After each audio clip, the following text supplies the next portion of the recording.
Sobra to nga sa 51 bilyones pesos nga annual budget sa Cebu City Local Government ang igahin sa mga kabus sa syudad sa Subo. Mao kini ang saad ni Cebu City Mayor Michael Rama, human nga iya giveto ang pagsaka sa buhis sa dakbayan pinaagi sa City Ordinance No. 138 Series of 2022 kun ordinance enacting the revised Real Property Tax Code for the taxing jurisdiction of the City of Cebu. Pipila sa iyang gahinan sa maong budget, mao ang proyekto sa pabalay ug pagpalambo sa rivers and waterways sa dakbayan. Una nang gitumbok ni Rama nga ang maong ordinansa giingong 20 ka tuig nang wala magbag-o. I will move heaven and earth to revise according to the law. Lifeblood of government is taxes to make the lives of the poor better and the middle class comfortable and the rich to share. That is my mission. Suma ni Rama, patas, makiangayon ug makaturungan ng buhis ang angay nga ipatuman sa matag Sugboanon.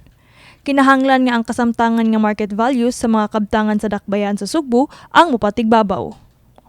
Si Atty. Colin Rosell, sekretary sa Mayor, ning hisgot nga mas ipalunsay pa nila ang rebisyon sumala sa balaod nga moepekto sunod tuig 2024. Wala gyud siya kanang ang istorya na is ingon ini na on the part of the assessor, on the part of the local finance, mukol na gyud siya ngadto sa mga banking bank appraisers, kinahanglan siya mga real estate developers, tanan na gyud siya nga involved sa industry about property gani nga including pag-ibig gani because pag-ibig has its mga national government agencies also. National government agencies then iklaro siya so that ang iyahang values supported na daan gikan sa itao lang last year before Si Noel Wenceslao, Cebu City Councilor, nangamangan sa maong ordinansa ning saysay nga usa kini ka kolektibong desisyon sa konseho sa Sugbo.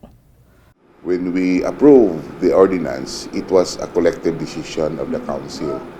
So, kinanglan, mag-meet me, what will we do? The next move, murag ang fair market value manggod, mag-question nila nga ubos na kuno kayo.